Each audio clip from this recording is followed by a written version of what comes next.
বিসমিল্লাহির রহমানির রহিম। আসসালামু আলাইকুম ওয়া রাহমাতুল্লাহ। প্রিয় শিক্ষার্থীরা, welcome to Mominul's teaching home. প্রিয় শিক্ষার্থীরা, এই ভিডিওটির মাধ্যমে তোমাদের এইচএসসি ব্যাচ পদার্থবিজ্ঞান প্রথম পত্র প্রথম অধ্যায় ভৌত জগত পরিমাপ এই অধ্যায়ের 10টি গুরুত্বপূর্ণ এমসিকিউ নিয়ে ধারাবাহিক আলোচনা করা হবে। ভিডিওটি তোমাদের জন্য অতি গুরুত্বপূর্ণ। বাড়তি কথা না বাড়িয়ে চলে যাচ্ছি মূল ভিডিওর আলোচনা অংশে।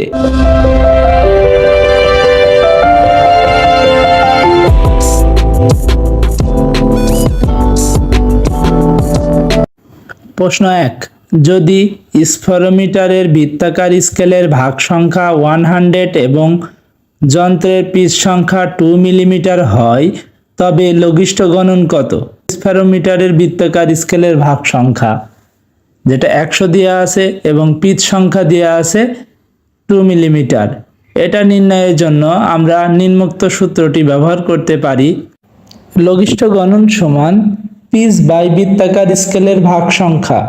এখানে প্রশ্নে আমাদের নিচে দেয়া আছে পিচের মান 2 মিলিমিটার এবং বৃত্তাকার স্কেলের ভাগ সংখ্যা 100 অর্থাৎ 100, যেটা আমরা লিখেছি 2/100 মিলিমিটার। এটা ক্যালকুলেটরে ভাগ করলে আসে 0.02 মিলিমিটার। এভাবে এই ম্যাথটি করা যায়। আমরা দেখতে পাচ্ছি 4টি অপশন দেয়া আছে 0.01 মিলিমিটার, 0.001 সেন্টিমিটার এবং 0.02 মিলিমিটার, 0.002 মিটার। তাহলে উত্তর হবে গ, 0.02 মিলিমিটার। এ পর্যায়ে প্রশ্ন 2, 1 আর্গ সমান কত জুল? এটা একটা পিক, এটা আমরা মুখস্থ রাখলেই হচ্ছে এর মানটা। এখানে 4 রকম মান দেওয়া আছে, আমরা মনে রাখবো 1 আর্গ সমান 10⁻⁷ জুল, অর্থাৎ এটা ঘ নম্বর উত্তর হবে। তাই ঘ নম্বর উত্তর মনে রাখলেই হচ্ছে, এটা মুখস্থ রাখলেই চলবে। অর্থাৎ 1 আর্গ ইকুয়াল 10⁻⁷ জুল বা 1/1 পরে 7টা শূন্য। এরপরে আমরা দেখছি 3 নম্বর এমসিকিউতে দেয়া আছে নিম্নলিখিত রাশিগুলোর মধ্যে মৌলিক রাশির একক হলো, অর্থাৎ মৌলিক এককগুলো এখান থেকে বের করতে হবে। রোমান সংখ্যায় দেয়া আছে 1, 2 ও 3। 1 নম্বর দেয়া আছে দৈর্ঘ্যের ও শক্তির একক, 2 নম্বর দেয়া আছে দৈর্ঘ্য ভরের একক, 3 নম্বরে দেয়া আছে সময় ও ভরের একক। আমরা একটু মৌলিক রাশিগুলোর কথা চিন্তা করি। মৌলিক রাশি বলতে আমরা বুঝি যেসব রাশি অন্য রাশির উপর নির্ভরশীল নয়, বরং অন্য সকল রাশি এদের উপর নির্ভরশীল, সেসব রাশিকে মৌলিক রাশি বলে। এ পর্যন্ত 7টি রাশিকে বিজ্ঞানীদের সর্বসম্মতিতে মৌলিক রাশি হিসেবে নির্দিষ্ট করা হয়েছে। এগুলো হলো ভর, দৈর্ঘ্য, সময়, তাপমাত্রা, তড়িৎ প্রবাহ, দীপন তীব্রতা ও পদার্থের পরিমাণ। আমরা পরিষ্কার দেখতে পাচ্ছি 1 নম্বরে বর্ণিত শক্তির এককটি কোনো মৌলিক একক নয়, তাই 1 নম্বর রোমান সংখ্যার হরফটি হবে না। উত্তর হবে 1 নম্বর বাদে 2 এবং 3, তাই উত্তর গ, 2 ও 3। এ পর্যায়ে 4 নম্বরটিকে আমাদের দেওয়া আছে 1 LY সমান কত মাইল? এখানে LY দ্বারা আলোকবর্ষ বোঝাচ্ছে, অর্থাৎ 1 আলোকবর্ষ সমান কত মাইল হতে পারে। 4টি অপশন হিসেবে 4টে টিক দেওয়া আছে, এগুলো আমরা ক্যালকুলেটরের সাথে উপরোক্ত পদ্ধতিতে নির্ণয় করতে পারি। যেমন আমরা 1 বছরটাই 365 দিন পাই, সেটাকে আমরা আলোকবর্ষ হিসেবে ভাঙলে প্রথমে আলোর গতি 3 × 10⁸ দ্বারা গুণ করি প্রতি ঘন্টা, অর্থাৎ 1 ঘন্টা ইকুয়াল 3600 সেকেন্ড, এবং সেটার সাথে আমরা 24 ঘন্টা একদিনে এবং 365 দিন এটা গুণ করে আমরা মিটার এককে আলোকবর্ষের সময় পাই, যেটাকে আমরা মিটার থেকে কিলোমিটার করলে আরও 1000 দিয়ে ভাগ করতে হয়। পরবর্তীতে সেটা আমরা মাইলে পরিণত করলে আমরা এই মানটি পাই। আসলে মাইল আনার পূর্বে আমাদের কিলোমিটারটাকে মাইলে আনতে হয়। এ নির্ণয় পদ্ধতিটিও খুবই সহজ। আমরা জানি কিলোমিটার হচ্ছে দৈর্ঘ্যের একটি একক, অর্থাৎ মূলত কিলোমিটার একক দ্বারা দৈর্ঘ্যেরই পরিমাপ করা হয়। 1000 মিটারে 1 কিলোমিটার। ম্যাট্রিক পদ্ধতিতে 1 কিলোমিটার সমান আমরা 0.621 মাইল বলতে পারি। অর্থাৎ এই মানটা ব্যবহার করে আমরা মূলত উপরের মান পেয়েছি 5.878 ইন্টু 10^12 মাইল। অর্থাৎ এটি আমাদের কাঙ্ক্ষিত উত্তর।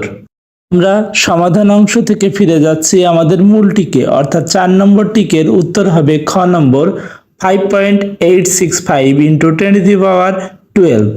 অর্থাৎ 1 বছরে আলো মাইলে এত দূর পথ অতিক্রম করে। এ পর্যায়ে আমরা দুইটা ছবি দেখতে পাচ্ছি, একটা সিলিন্ডার আকৃতির ছবি এবং একটি স্লাইড ক্যালিপার্সের ছবি দেওয়া আছে। সিলিন্ডার আকৃতির ছবিটিতে একটি বড় হাতের আর দ্বারা বোঝানো হচ্ছে তার বহির্ব্যাস এবং ছোট হাতের আর দ্বারা বোঝানো হচ্ছে তার অন্তর্ব্যাস। এছাড়াও স্লাইড ক্যালিপার্সের এ, বি ও সি তিনটি দাগে চিহ্নিত করা হয়েছে। এই তিনটি পরিমাপের ক্ষেত্রে প্রয়োজন পড়ে। 5 নম্বর প্রশ্নে দেওয়া আছে বহির্ব্যাসার্ধ বড় হাতের আর নির্ণয়ের জন্য স্লাইড ক্যালিপার্সের কোন অংশটি ব্যবহার করতে হবে? অপশন হিসেবে দেওয়া আছে এ, বি, সি এবং নান, মানে কোনোটি নয়। অর্থাৎ আমরা যদি চিত্রটির দিকে লক্ষ্য করি তাহলে দেখতে পাবো যে এ, বি ও সি অপশন দেওয়া আছে, এর ভিতর কোনটা দিয়ে বহির্ব্যাস নির্ণয় করা যায়? আমরা দেখতে পাচ্ছি এ দ্বারা বহির্ব্যাস নির্ণয় করা যায়। উত্তর হবে এ, অর্থাৎ ক নম্বর। আমরা এটা ব্যবহারিকের সময় এ ধরনের কাজ জানতে পারবো। 6 নম্বর প্রশ্নে দেওয়া আছে অন্তর্ব্যাস আর নির্ণয়ের জন্য কোন অংশটি ব্যবহার করতে হবে? অপশন হিসেবে দেওয়া আছে অপশন এ, বি, সি অথবা নান। আমরা চিত্র হতে দেখতে পাচ্ছি যে বি অংশটি দ্বারা অন্তর্ব্যাস নির্ণয় করা হয়। এর দুই মাথা একটু উঁচু হয়, ভিতরে প্রবেশ করানো সহজ হয়। আমরা এটা প্র্যাকটিক্যাল করার সময় জানতে পারবো। প্রশ্নটির উত্তর হবে খ, অপশন বি। পরবর্তীতে 7 নম্বর প্রশ্নে দেওয়া আছে চিত্রের অনুযায়ী ছিদ্রের গভীরতা এইচ নির্ণয়ের জন্য কোন অংশটি ব্যবহার করা হয়? আমরা জানি যে সি অংশটি ব্যবহার করা হয় উচ্চতা বা গভীরতা নির্ণয় করার জন্য স্লাইড ক্যালিপার্সের। তাই অপশন আছে এ, বি, সি এবং নান। এখানে উত্তর হবে সি।